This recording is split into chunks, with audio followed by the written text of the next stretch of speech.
Jeg har altid lært af min mor og far, at en persons idé kan vælte bjerge.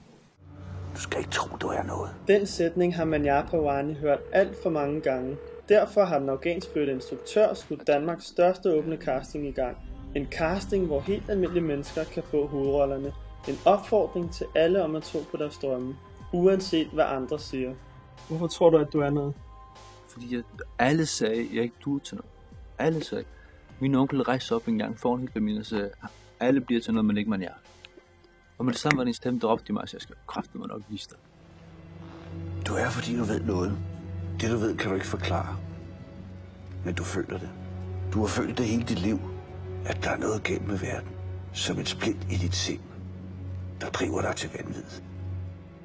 Måske er det en tilfældighed, at en afghaner skal flygte fra Afghanistan til Iran, fra Iran til Danmark og vokse op her, bo her i 23 år, og så skal jeg sige, fuck janteloven. Men det er jo ikke kun fuck janteloven, som er folk, der siger til os, at vi skal ikke tro, vi er med. Det er også den fuck jantelov, der er inde i os, og vi selv siger til os selv, at jeg er jo ikke noget.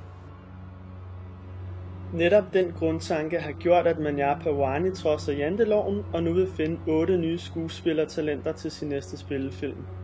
Og så tænkte jeg, nu laver vi noget, hvor det er til alle. Jeg er ligeglad, om de bliver uddannet i Hollywood, eller om de er uddannet i Bangladesh eller i Sønderjylland, hvad for en skole de har eller ikke har, eller om de overhovedet er uddannet. Så nu laver vi noget, der er til alle. Derfor har alle mulighed for at indsende en video på maks 3 minutter for at komme i betragtning til en af rollerne. En idé, der møder stor opbakning fra instruktørens bagland.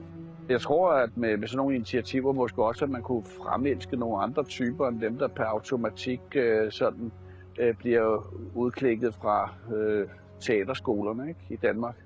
Og det lader til, at der er mange, der har lyst til at bryde med janteloven. Flere end 2.000 har allerede henvendt sig for at høre, hvordan de kan komme nærmere en plads på rollelisten i Manyar Parwanis kommende spillefilm. Ved du, hvad jeg taler om? Janteloven. Jeg tror, der er rigtig mange, der gerne vil tage den kamp op. Jeg tror, der er mange instruktører på min alder, især på min alder, som gerne vil gå ud og sige de her ting. Nogle af dem tør ikke, fordi de er nogle tøsdrenge og de er nogle kagerdrenge. Jeg er heldig. Jeg har aldrig været en kagerdreng. Altså, kan vi gerne lave det her, og så muliggøre det på den ene eller anden måde. Jeg har en tyrkertro på, at Manyar Parwani er et stort navn i filmhistorien. Det skal han så lige ud og også bevise, ikke? Men han er på rette vej. Så alt, hvad han gør, vil jeg per automatik være positiv overfor. Jeg rækker hånden ud, og den her rækker den ud til folk, der drømmer om at være skuespiller. Og jeg lægger hele mit hjerte og sjæl i det.